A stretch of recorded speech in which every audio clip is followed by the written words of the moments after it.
their strike, and how soon will that be? My name is Stephen Enti, and this is today's big story.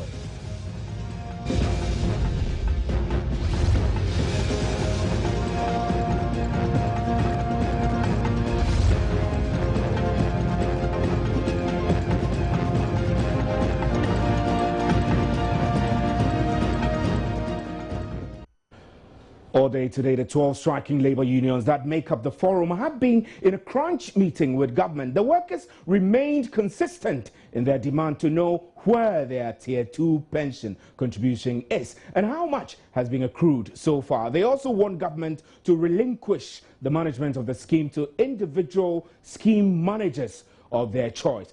Convener of the forum, Reynard Tinkrang, tells Joe News he's shocked at government's posturing so far. Them, we are going to meet our lawyers and then get back to them. Oh, we only talked about the fact that we were already negotiating and we weren't satisfied and we declared strike. And government has also taken us to court. And on Friday, the minister and us agreed to meet today. It's a scheduled meeting actually, only to receive a writ of summons that we've been sent to court.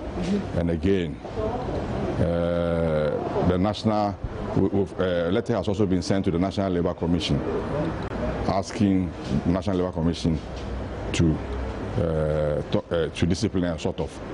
So we're surprised. We look into the legalities, people who have been sued.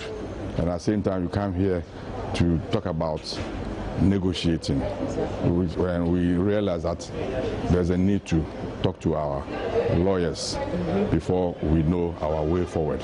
And that's exactly what we are going to do. We're going to meet right now, find a good counsel so that we know what to do next.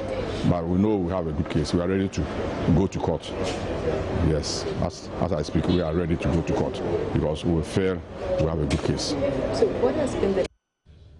Now, Deputy Communications Minister Felix Ofosu-Kwakye, however, says government is close to a deal with a striking action.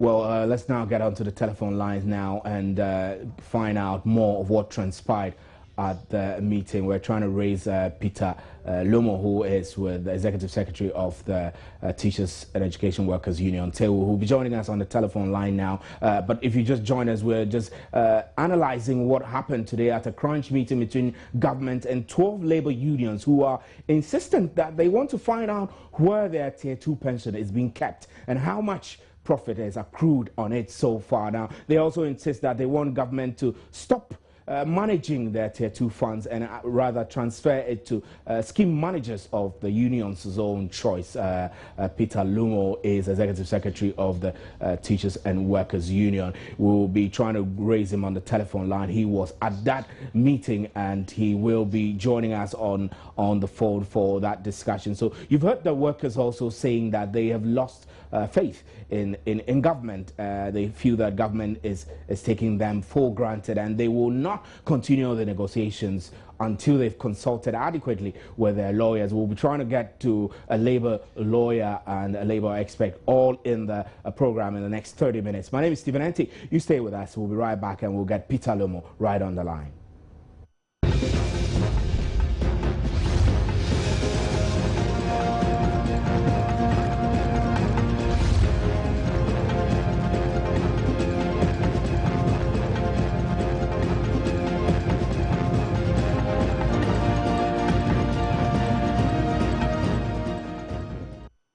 Welcome back to today's big story, and I have Peter Lumo, who is with TEWU, joining us on the telephone. Also, we have Godwin Adagawene. I hope I got the name right here. Adagawene is a labor lawyer and a lecturer at the University of Professional Studies here in Accra. He is also joining us on the other line. Good evening, gentlemen. Good evening. Let me start with you, Peter Lomo. You were at the meeting today in which you met the government delegation. Can you tell me what transpired? Yes, we met the government. Yes. Yeah, I'm asking what transpired between yourself and their team. We met the government team, and the Labour's position is that government has sued the 12 unions in court, and we have received our summons as at yesterday night. And our decision is we want to consult our lawyers as to the way forward and get back to government. So there were no discussions at all? I mean, you didn't start any negotiations at all today? We have not started any negotiations. Right. So, I mean, I do know that the various unions are not happy, especially because the government is taking legal action against you. Government is seeking interpretation of the various laws regarding whether it can manage the Tier 2 funds or whether you have a justification to call a strike. You want to speak to your lawyer. Why did you meet in the first place if you have to consult a lawyer first? You didn't need to meet. The minister had written to invite us for a meeting. We responded, and the date was today. And like I said, Sewu, for instance, we got our summons this morning. And as courtesy demand, we had to honor the minister's invitation. And we went to tell the minister that yes, we got your invitation, we have come. Unfortunately, we have received the summons before the court. And we want to consult our lawyers and get back to government. Right. Right. So what exactly will make you call off this? Yeah, can you hear me, Peter? I'm still with Peter. I'll come to you, lawyer, later in the discussion. Peter, can you tell me what will make you call off the strike? I will not comment on that now. We are consulting our lawyers. Right. And after the consultation, we'll state our position. Right. Peter, I'll have you hold quickly. I need to find out from you if you have any idea when your lawyers are going to initiate any action. Peter. We are consulting our lawyers. I cannot comment on that. Okay. Until we meet our lawyers. All right, Peter Lomo, I'll still have you hold briefly, though, and we'll be doing a back and forth discussion with the lawyer and yourself. So, good evening, Godwin. Good evening. I find it a bit difficult pronouncing your surname. That's why I just kept to Godwin. You have to forgive me. Adagwene. That's the name, correct? Adagwene. Adagwene. I'm grateful that you could make time for us. Now, does it look like all is lost? I mean, the workers decided to go on strike. Government, in addressing the issue, decided to first seek a legal interpretation of whether the workers won't have a right to go to start the strike in the first place, and also whether government has the right to hold a Tier 2 pension. I mean, does it look like all is lost? Well, I do not see it as such. It will appear to me that the unions might not have known exactly details of what the discussion they had with government today was going to be. Okay. And having been told about it, I think they will need from their legal advisors on the legal implications of entering into a discussion while there's a case pending in court. I think if that is what they are asking for, those are quite legitimate issues. Now, it does look like the striking labor unions are determined. They say that they're ready to go to call for a battle. Do you think that this will be helpful? This will help the matters at all? If you look at the issue at stake, that is to say whether or not government as an employer is the one that should determine who manages the fund, or the unions have the right. Those are pretty critical issues that, if you were to ask me, I would say in the absence of clear protections in the law regarding that, it would be useful for us to have a proper judicial determination and a final one, of course, to settle the matter once and for all. And don't forget that we are talking about the investments and management of money for workers during the times of their retirement. Yes. Those are pretty serious issues. And if we have serious disagreements over who should manage this money, then to me, I think that the dispute resolution process must be of such a kind and quality that will address the real issues once and for all and finally. So really, I mean, I heard the labor union representative saying that he's shocked at government's posturing. Do you think that government is doing anything wrong, as opposed to the fact that, of course, the workers also started a strike, which has its own implications on the economy, in effect? Well, I mean, if you look at it from the point that the employer and the workers have not by themselves at their level agreed on who should have the right to determine the manager of the fund, then you can also appreciate both parties' position as those positions stand down. That is, if the two of us don't agree, then let's refer the matter to a forum that can authoritatively and settle the matter. And that forum is a court? You think the court is the appropriate forum? Well, the court, it has to do with legal interpretation of these matters. And matters one would have thought that the Labour Commission should be the body to look at it. The nature of the question that requires to be answered, I think that the court may be is the proper forum. But another aspect of the dispute that has to do with the strike aspect. And I think that one too is another dimension to it. And that one, the Labour Commission can look at it. Because there are clear rules and procedures for embarking upon strike action. So, and the Labour Commission can handle those aspects. But one will also want to find out whether if the matter is before court, it is proper that workers are on strike in furtherance of the same issue. Are they going to continue to be on strike until the court finally resolve the matter? Or they may have to go back while the court looks into the issue. Those are the things that I think the negotiation will have to look. But as for an authoritative and a final determination of who has the right to manage these funds, to me, I think that the court should handle it. But what would you have government do? I mean, if you were a government advisor and you were to sit on a negotiation or an arbitration between government and these unions, what would be your advice? Unfortunately, I am unable to say what I would have done. That is too hypothetical. So I wish you do not ask me that question. Right, that's fair. We should leave it to the courts. In effect, that's what you're saying. Let me go back to Peter. Peter, now you do expect that these strikes will have a biting effect on the economy, don't you? Hello. Yeah, Peter.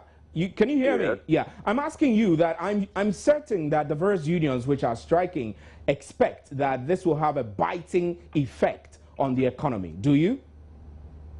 Every strike has its effect. Yeah, I mean, we do know that it has an effect, and it doesn't bother you at all. That, I mean, we are in a situation where we have kind of an economic challenge on our hand. Patients are being turned away from hospitals. School children are not going to school. They're grounded. I mean, these are serious effects that you could consider. I mean, and perhaps make amends. It bothers all of us. So both sides must be seen to be doing the right thing.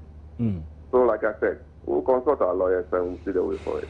You seem to have a posturing that is suggesting to me that you don't want to open up. Is that the posturing you are taking to the negotiation with government? Brother, please. We are, like we're saying, the government has sued the union, and the government is seeking certain relief. And we are not lawyers. We still want to consult our lawyers to advise us as to the way forward. That's all what we are saying.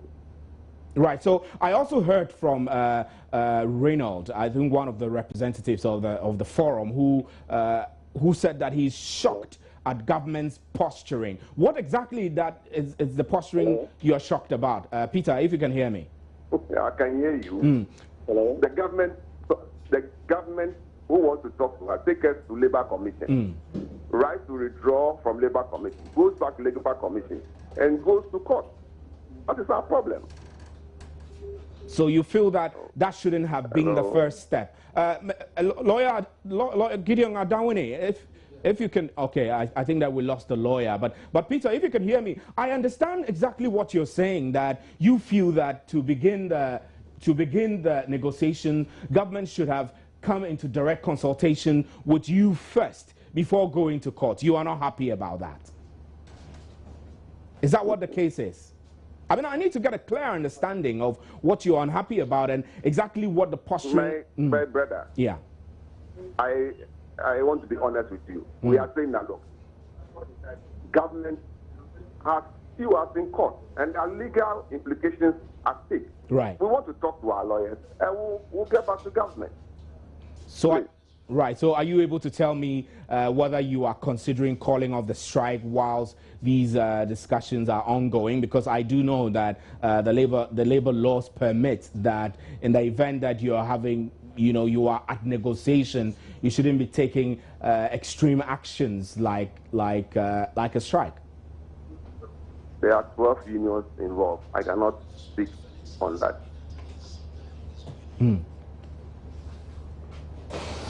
Can you say that again? I beg your pardon. Hello? Yeah, I'm listening. I didn't hear what you just said. You were asking me whether we're going to call off the strike. Is that a question? Yes, whether you are considering calling off the strike anytime soon.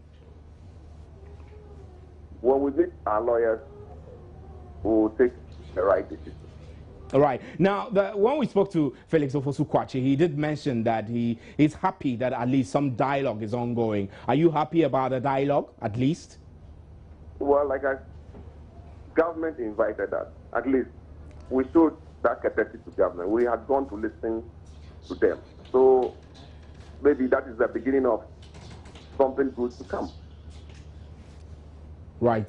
Peter Lomo, I'm grateful for your time. Peter Lomo is with Tewo, and it does appear that their position, Tewo's position, is fixed. They're in consultation with their lawyers, and when they have agreed on anything they will share with us, it doesn't appear to be opening up to the queries that we're putting to him. Now, I do hope that I have Gideon Adawini back on the line. So, sir, this is the situation. The unions are saying that, well, I mean, government has taken them to court. So as far as they know, I mean, negotiations did not start with a kind of interaction, but a court action.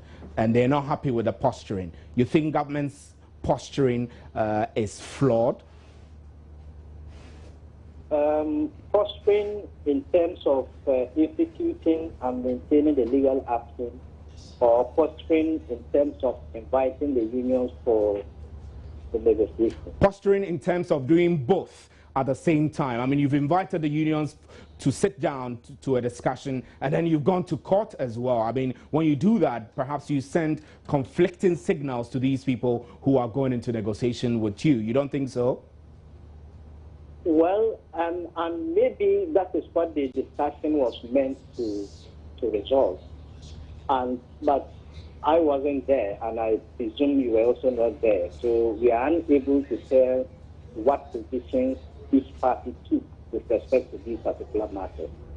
I don't know whether on the agenda had to do with whether or not the suit should be withdrawn, and then whether or not the union should be given the right to determine who manages the funds, and then whether or not the strike should be called off. And so we are unable to tell who is posturing negatively or positively in this matter, except that we can all be hazarding guesses as to what may be happening. But I'm sure that in the coming days, we may have information to be able to answer those questions.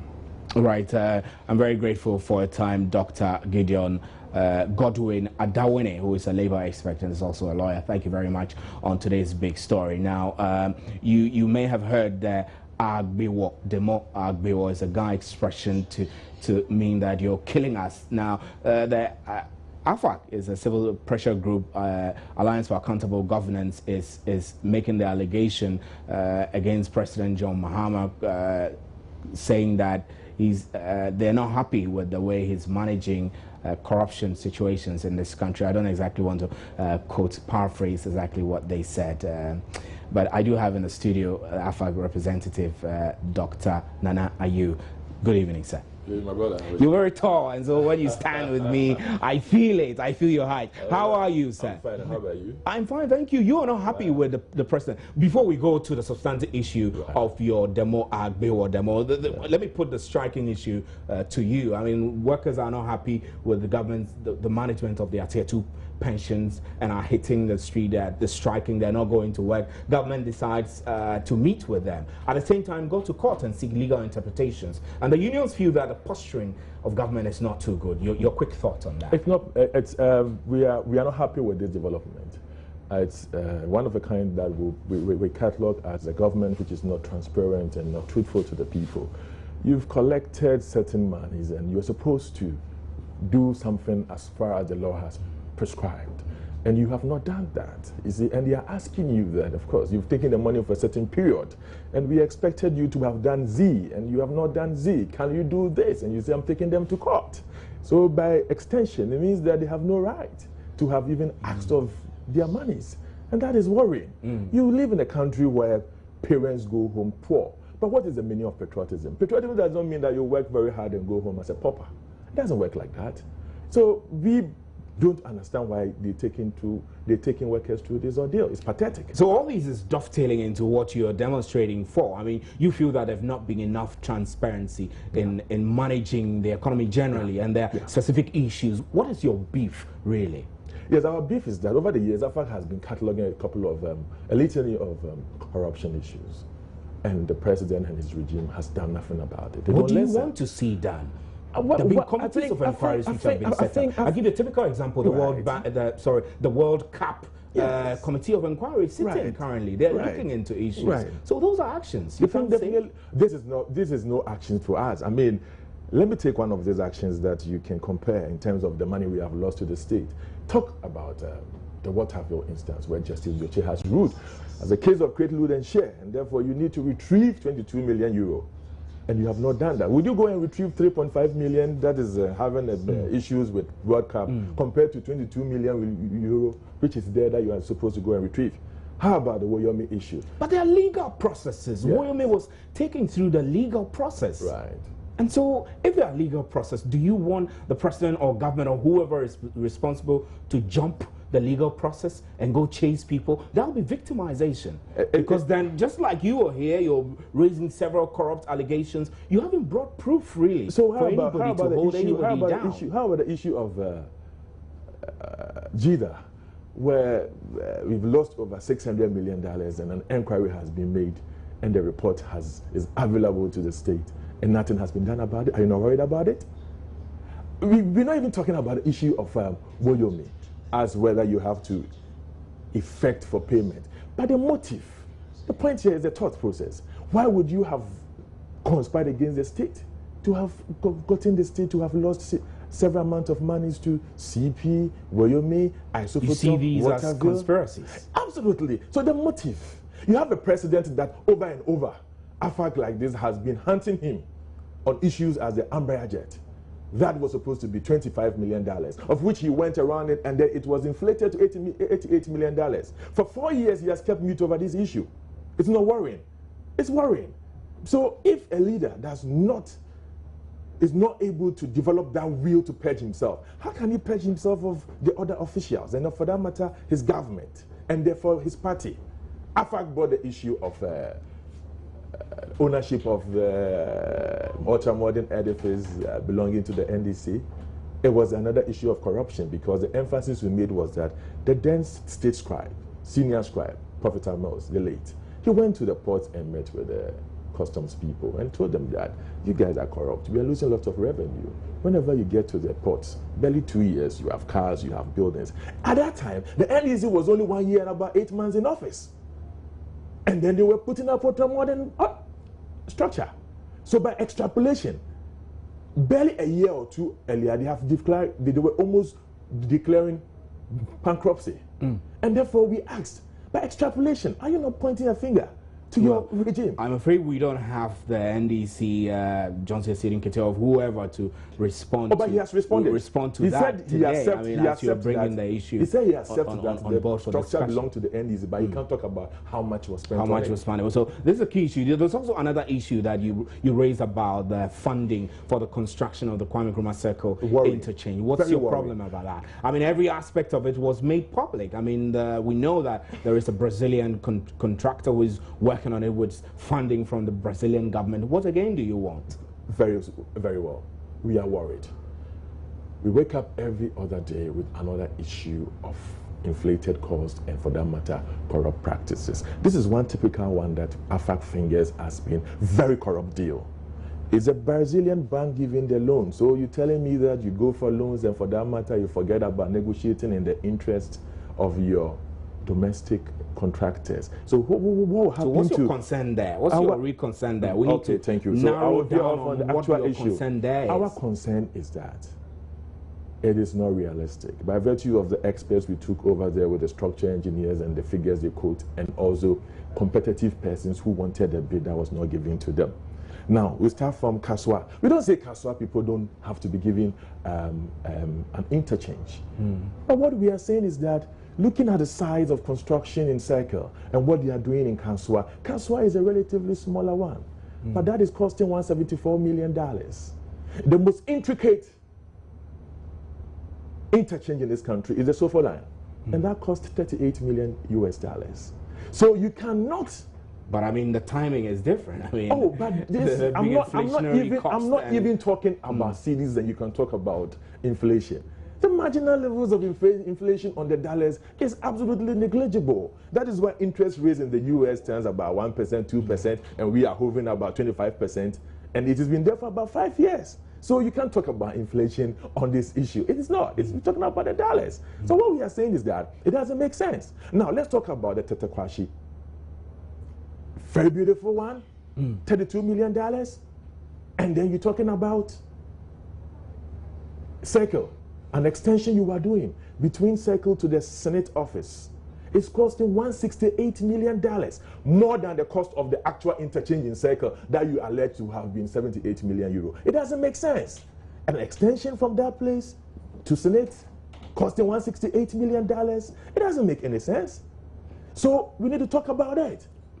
We are worried. Right. We are worried because the N1 highway that has 6 lanes and has 2 interchanges at Apenkwa and Malam, it costs $110 million. Right. Dr. Nanayu, I will go on and on and on, but we will be getting more answers to some of the issues that AFAC has raised. And of course, we couldn't exhaust everything on today's big story. We will continue later on in the discussion, and I'm sure it will go on and on in your homes as well. My name is Stephen Eti. We'll take a pause here, and we'll be right back with the interactive segment. Stay with us.